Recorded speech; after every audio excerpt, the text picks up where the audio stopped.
First at 5.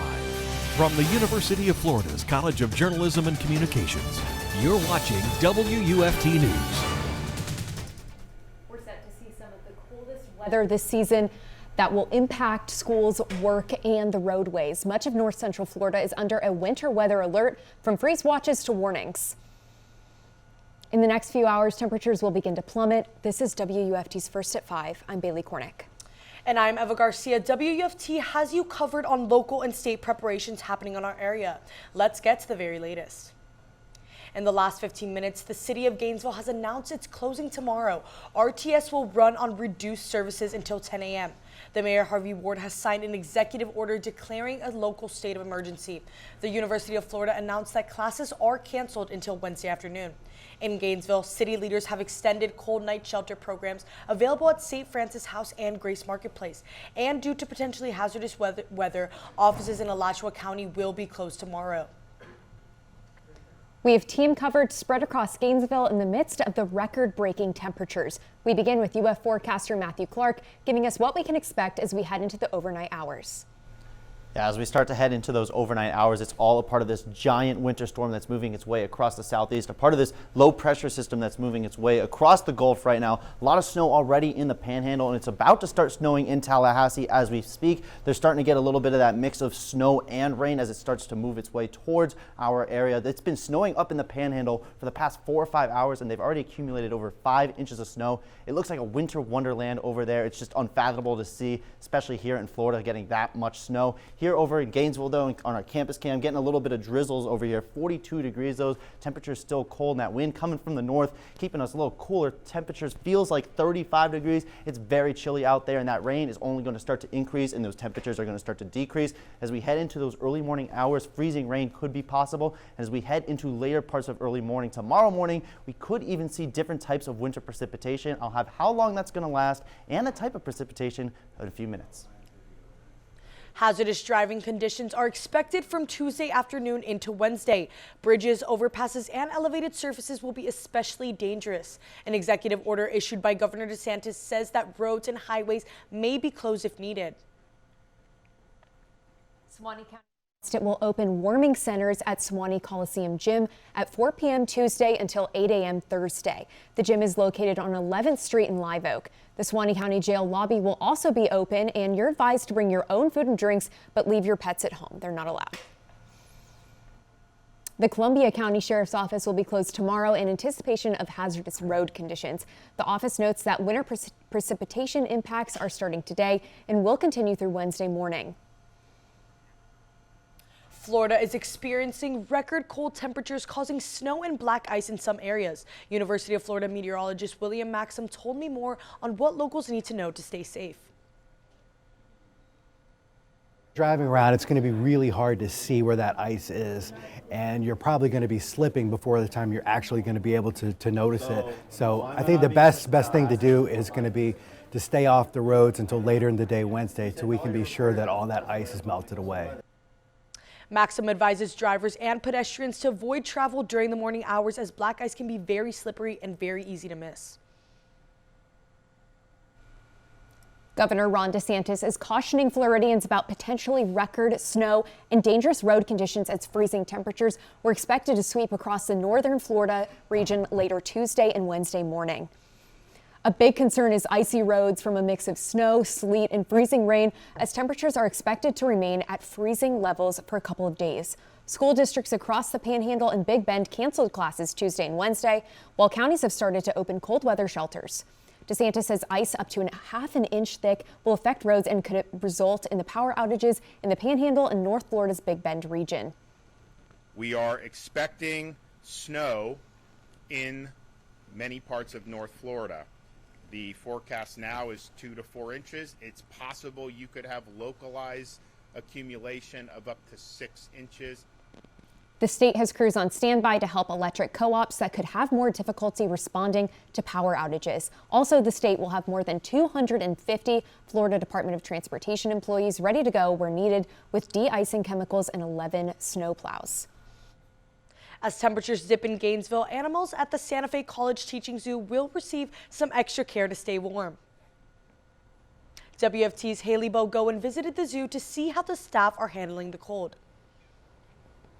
I am all bundled up, wearing 3 layers of clothing, and I am still shivering. That's how you know these animals are in for a cold and wet night. But zookeepers are keeping them protected, placing them in warm enclosures, and making sure they get the special care that they need. Our WUFT forecasters tell us the lows will likely reach the 30s. Reptiles will move to indoors. The emus are more tolerant to the cold and have an enclosure outside for protection. The zoo education specialist tells us that each animal requires a different level of care. You can hear behind me, our gibbons are being extra vocal right now. So they're feeling this cold and they're out having a party. But other animals feel it and they're gonna kind of retreat and want to get to a safe space away from all the rain and the cold outside. Animals like the caracal, an African cat, hide under their shelter in an attempt to stay dry. The zoo is still open to the public during regular hours. Many of these animals are from warmer climates like Africa and Australia. That's why zookeepers say it's important to keep them sheltered in the cold. Live from Santa Fe College Teaching Zoo, Haley Balgubin, WUFT News. Coming up on First at 5, we have the latest on the Alachua County teacher salary proposal, with the school board meeting happening tonight. Also, President Trump's second term is underway. The first items on his agenda and the latest on his cabinet appointments. Stay with us after the break.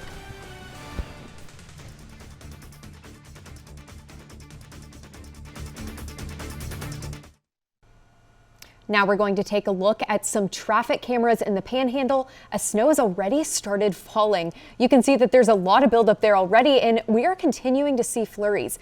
Gainesville won't quite get these levels of snow, but it'll get close to freezing temps. And for your latest North Central Florida weather updates and changes to the forecast, you can visit WUFT.org/weather for more information. Several North Florida Central schools districts are putting student safety first and canceling classes ahead of tomorrow's weather. Our team coverage continues with WFT's Caitlyn Schiffer live at ACPS headquarters with the school closures and how district leaders plan to keep everyone warm when they return to the classroom.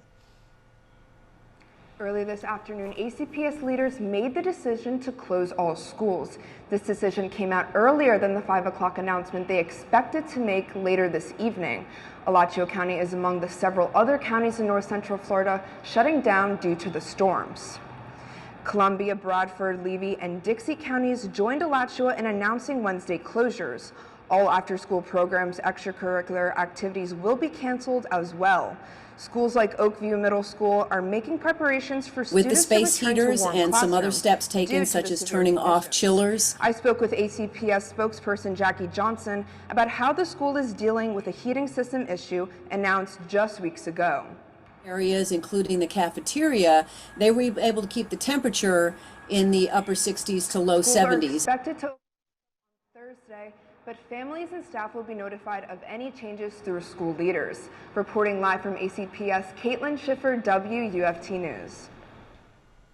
The first full day of the second Trump administration has been a busy one.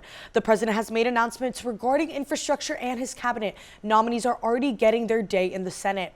And as Alice Barr reports, lawmakers have already added to his cabinet, confirming a former colleague as Secretary of State. On his first full day in office, President Trump attending a prayer service at Washington National Cathedral and meeting with lawmakers at the White House as his day one executive orders begin taking effect. Overnight, criminal defendants in the January 6th attack on the U.S. Capitol started walking out of jails and stripping off surveillance.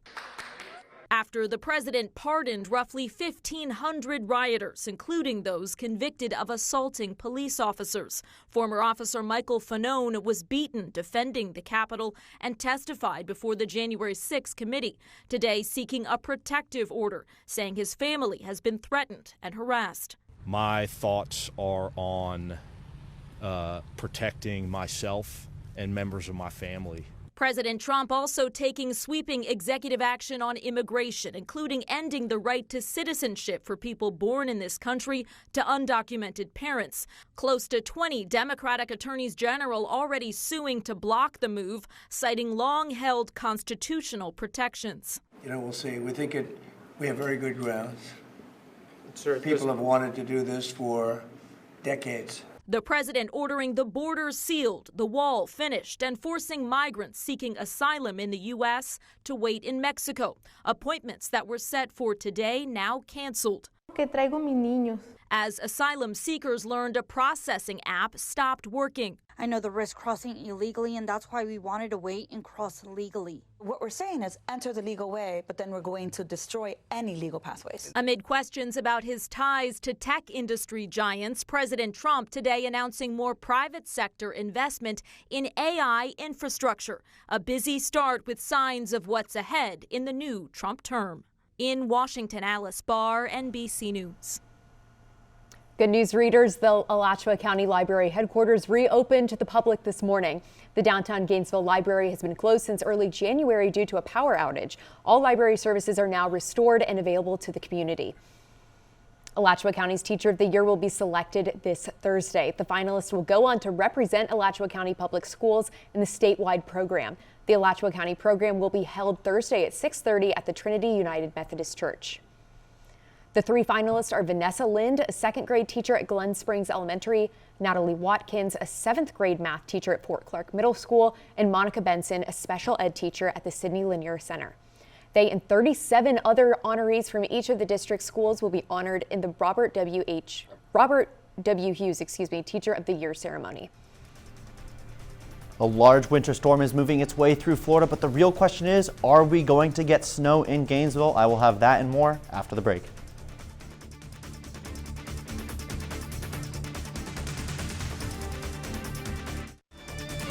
You're watching WUFT-TV News. There is no way that I am saying this, but there is snow moving its way through Florida right now, a part of a low pressure system that's moving its way across the Gulf right now, bringing in not just flurries to the parts of the Panhandle right now, but inches of snow right now. Parts of the Panhandle have already gotten 5 inches of snow, and this snow is moving further to the east across the Panhandle. It's already starting to flurry a little bit in Tallahassee as that moisture is moving its way over shore. But right now, Panama City, Destin, and Crestview over in the Panhandle near Pensacola have seen a lot of snow already, and that snow is going to continue into the overnight hours for them. But for here, we're starting to see a little bit of the rain from this system right now. 42 degrees, so not below freezing quite yet, but we are starting to see some very cold rain right now. Feels like 35. We're getting some pretty strong winds from the north. It's keeping us pretty chilly. It's going to be pretty chilly tonight as well. Temperatures for the rest of our north central Florida area: 45 degrees in Ocala, 43 in Palaca, and 41 up in Stark. And we haven't really seen the sun all day, so it's just been cold.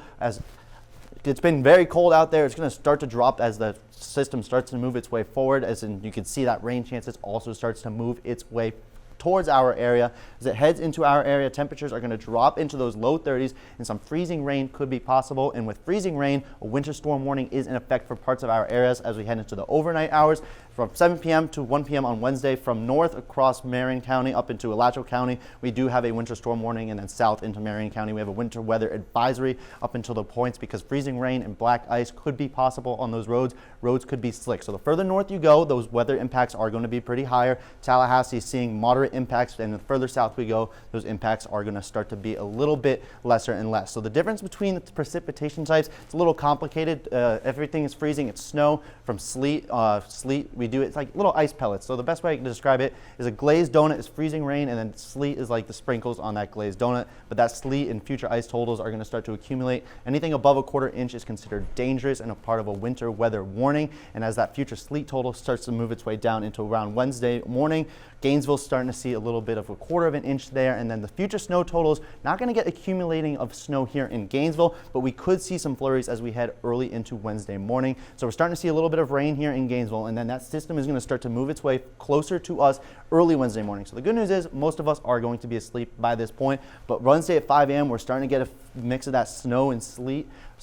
Rain, sleet, and freezing rain potentially, but then as we head into Wednesday morning, the snow starts to creep its way further south, and 32 degrees in Gainesville, that is freezing temperatures. We're going to start to heat up as we warm into the afternoons, but we could see some flurries as we head into tomorrow morning. Flurries possible around 7 a.m. as we heat up into the 40s. Not very warm there, but as we head into the rest of the week, those temperatures are going to increase substantially, but 20% rain chances tomorrow as we head into later parts of the afternoon, but then we start to warm up, a much needed warm up, I will say that. It's chilly in Gainesville, but hot in the O-Dome. Gators basketball is coming up next in sports. We'll be talking Gator basketball, bringing the heat against Texas, and more after the break. Stick with us. Sports is next.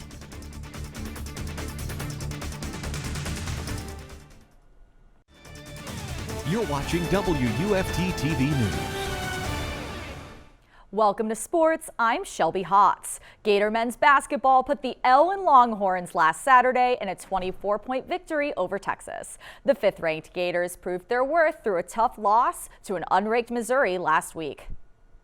The game was neck and neck coming out of the first half with the Gators ahead by 7. Florida pulled through in the second half, chomping Texas 84-60. Alex Condon marked a double-double with 11 points and 12 rebounds. Walter Clayton Jr. scored 19 points, including 2 threes, tying a program record of 41 consecutive games with a three-pointer. Head coach Todd Golden addresses their next matchup against the Gamecocks. They are a very physical team. They're very physical. They guard hard. And it's obviously being on the road is a challenge in itself, but playing against a physical program like South Carolina will be even more of a challenge. Golden added that the team needs to show discipline and not give up any free points. Tip-off is tomorrow at 7. Meanwhile, Gator women's basketball fought hard against number 5 LSU, but ultimately fell to the Tigers 80-63 on Sunday. The score at the half was 37-33 Tigers, with the Gators hot on their tails. Scoring leader Liv McGill bared her teeth for the Gators and scored for 21, marking her 8th game this season with 20 or more points. The O-Dome housed 6,568 fans, the 4th largest crowd in program history. The Gators hope to bounce back on Sunday at 3 in Auburn. Moving on from the basketball court to the tennis court, both men's and women's tennis dominated in their season openers this weekend. Both teams rocked the court in stellar winning performances. The 19th-ranked women's team defeated UNF on Sunday at 5-2. Standout performances came from senior Alicia Dudney, Florida's winning point performance in Tanya Nielsen-Gatenby, and a dominant singles performance from freshman Nikola Dobnarova, who only allowed 1 game in her first dual singles showing. The Gators hope to continue their dominance next weekend in the Intercollegiate Tennis Association kickoff. The Florida men secured the doubles point with 2 matches to 1. The Eagles got served 6 games to 2 in a strong performance from Gator doubles team Aidengren and Jin. 16th-ranked Nurendorn and Jefferson battled it out in a nail-biting matchup, but clinched the win with 7 games to 5.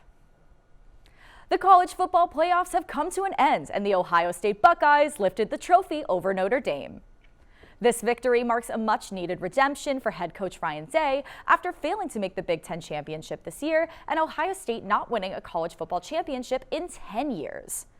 Only 9 teams have ever done it, and 3 in over 50 years. These guys right here.